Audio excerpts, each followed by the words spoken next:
ازيكم عاملين ايه؟ يا رب تكونوا بألف ألف خير. أهلا بكم في قناة قلم وسبورة. متنسوش تعملوا لايك سبسكرايب للقناة. ندخل النهاردة على الوحدة التانية يا سنة 5. الوحدة التانية دي جميلة جدا، كلها بتتكلم عن العوامل والمضاعفات. احنا كده خلصنا الوحدة الأولانية، هندخل بقى ايه الوحدة التانية اللي اسمها العلاقات بين الأعداد. علاقاتهم ايه مع بعض؟ أول حاجة اللي هي التعبيرات الرياضية والمعادلات والمتغيرات. تعبيرات رياضية. طيب نبدأ كده بقصة حلوة جميلة هعرفكم الفرق بين المعادلة وتعبير رياضي. ايه الفرق بين المعادلة وايه الفرق بين التعبير الرياضي؟ بصوا يا جماعة، دول كانوا 2 توأم. شوفوا قصتهم كانت حلوة قوي. 2 توأم شبه بعض بالظبط في كل حاجة. هاتوا رفيعين زي بعض، شبه بعض جدا في كل حاجة. الاتنين شبه بعض قوي. راحت ماما عملت ايه؟ رسمت على واحد كده منهم علامة يساوي عشان ده يكون اسمه معادلة، والتاني من غير يساوي عشان ده يكون اسمه ايه؟ تعبير رياضي عادي. يعني لما نلاقي كده مثلا 10 زائد 5 يساوي 15، ده اسمه ايه؟ اسمه معادلة. عرفنا منين؟ عشان فيها علامة يساوي. طب وده مثلا 10 زائد 5، ده اسمه ايه؟ تعبير رياضي. ليه؟ عشان ما فيهوش يساوي. عرفنا الفرق بينهم؟ طب هيجي في الامتحان ازاي؟ هيجي في الامتحان كده، هيقول لي ده عبارة عن ايه؟ معادلة، تعبير رياضي، ليست اي منهم. لا ده معادلة. ليه؟ عشان فيه يساوي. افتكروها بالمعادلة، خلي فيه عدل. يساوي يساوي، اللي قبل يساوي يساوي، اللي بعد يساوي. خلي فيه عدل، خلي فيه توازن. معادلة. والتاني اسمه تعبير رياضي عادي. طيب لو في يا مس مثلا ام زائد 10 يساوي 15، طب دي اسمها ايه؟ برضو اسمها معادلة. اي حاجة فيها يساوي يبقى اسمها معادلة. طب وايه الام ده؟ الام ده يا شباب اسمه متغير.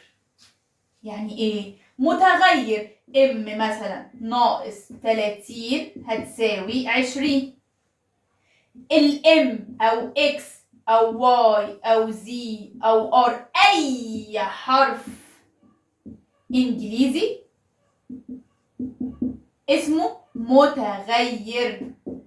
هيقول لي مثلا في الدرس ده، يقول لي ايه هو المتغير؟ المتغير الحروف، اي حرف انجليزي اسمه متغير. يبقى اول لما نشوف اي حرف انجليزي هنقول عليه اسمه ايه؟ متغير. تمام؟ طيب ايه بقى ليست اي منهما؟ انت قلت يا مس على فكره ليست اي منهما، يعني ولا معادله ولا تعبير رياضي. ايه هو بقى ليست اي منهما؟ اللي هي المسائل الكلاميه. المسائل الكلاميه اللي هي مثلا ايه؟ ذهبت مريم الى سوبر ماركت وراحت اشترت مش عارفه ايه وشوكولاته واشترت بعد كده شيبسي واشترت كل ده. لا، اسمها مسائل كلاميه، ليست اي منهما. ولا اسمها تعبير رياضي ولا اسمها معادله. ايه ده انت ثواني يا مس، ايه اللي بتقولي ده؟ ذهبت مريم الى سوبر ماركت واشترت مش عارفه ايه، ذهب عمر الى كذا واشترى بنطلون وقميص. ايه ده وانا مالي؟ ده يبقى ده مسائل الكلاميه الحلوه القمر دي مش اسمها ولا تعبير رياضي ولا معادله. التعبيرات الرياضيه اي حاجه من غير يساوي. ام ناقص 3 اهي مفيش يساوي، يبقى انت اسمك ايه؟ تعبير رياضي. ما هم توأم بقى واحنا خلاص عرفنا نفرق بينهم هما الاثنين. طيب ده كده نص الدرس الاولاني. ايه ده بجد؟ والله. طيب قولي بس يعني كملي الدرس. طيب نكمل الدرس. هيقول لي انا عايز اعملي لي المعادله دي. اكتب المعادله دي: عددان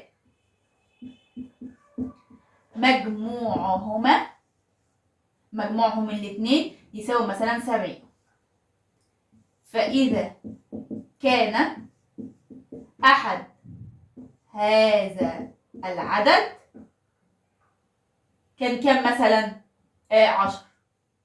اكتب المعادله. مش انا قلت الكلام ده مش ولا معادله ولا تعبير رياضي ولا ليس اي منهم؟ طيب انا عايز بقى اعملها لي معادله. حاضر. عددين، ادي عددين، مجموعهما، ادي مجموعهما، زائد مجموعهم كام؟ مجموعهم 70. فإذا كان أحد هذا العدد 10. اكتب المعادلة. ايه ده؟ المعادلة بيتم اللي احنا هناخدها 3 أرقام بس. 3 أرقام بس. هيقول لي رقمين والرقم التالت أنا هجيبه. اهي ده مثلا هنسميه ام، هنسميه ايه؟ هنسميه زي، هنسميه أي حاجة. تاني أقول لكم اللي جات في الامتحانات قبل كده. لما يقول لي العدد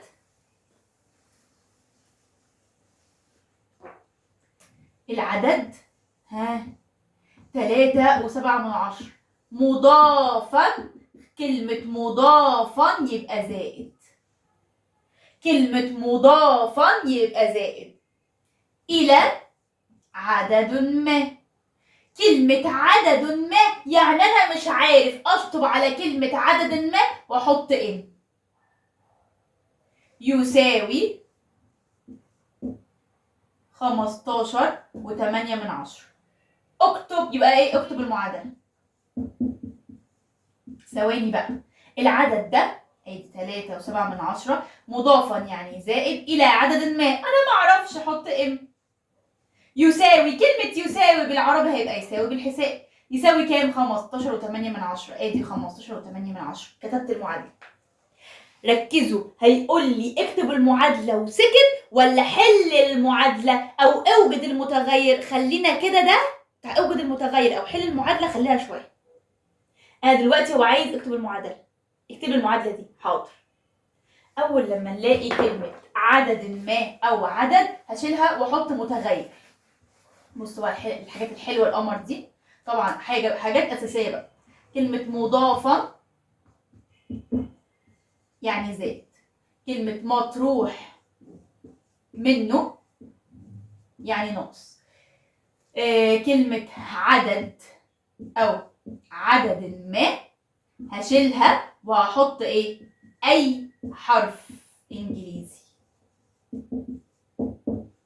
كلمة بقى يساوي أو النتيجة أو مجموعهما، هيبقى الرقم اللي هيجي بعد الكلمة دي هيبقى يساوي. يعني مثلا رقمين مجموعهما كذا، يبقى الرقم هنا بعد يساوي أو النتيجة أو مجموعهما بعد كلمة يساوي. أول لما نلاقي كذا عددان مجموعهما وهنا كلمة مطروح منه أو الفرق بينهما، الفرق هيبقى ناقص.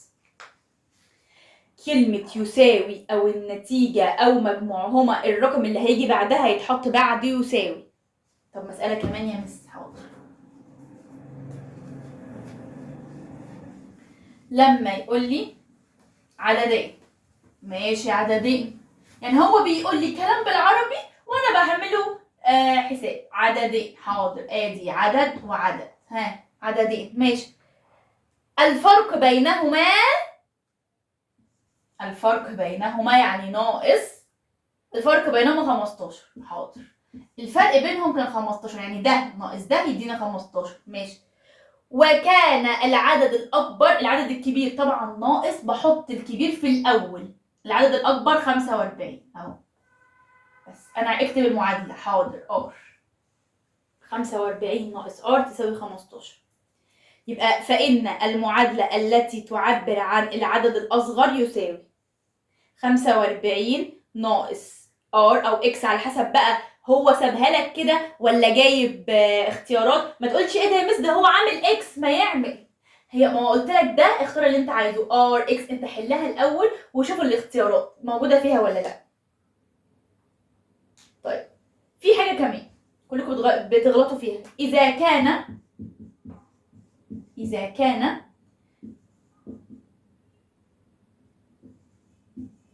3 ناقص بي، هو بيقول لك البي دي بقى ايه؟ مجموع العددين ولا الفرق بين العددين؟ ما تقولش ده الفرق بين العددين، لا، الناقص الكبير هو جاي في الاول، فده عباره عن مجموع الرقمين دول. انا عايزه اجيب بي، هجمع دول. والحصه الجايه او الفيديو اللي جاي هشرح فيها ايه ازاي نحل بقى المعادله. هو انا هنا عملت ازاي نكتب المعادلة، بعد كده هحل المعادلة معاكم كده. كل المعادلات دي، كل الحاجات دي انا عملتها من جاي هنا ايه هي جملة رياضية تحتوي على علامة يساوي. تحتوي على علامة يساوي، اللي فيها علامة يساوي اسمها معادلة. انا بحل اسئلة من امتحانات الادارات. تمام كده خلصنا. قلنا معادلة، قلنا تعبير رياضي، قلنا ليس اي منهما. كتبنا المعادلة ازاي؟ اول لما اشوف كلمة مضافا هجمع، الفرق او مطروح منه هطرح، كلمة عدد ما هشطب عليها واحط متغير اللي هو اي حروف انجليزي، اي كلمة بعد مجموعهما او يساوي او نتيجة او ينتج، كل الكلام ده اللي بعد الكلمة دي هحطها بعد يساوي. ماشي، متنسوش تعملوا لايك سبسكرايب للقناة. يلا باي.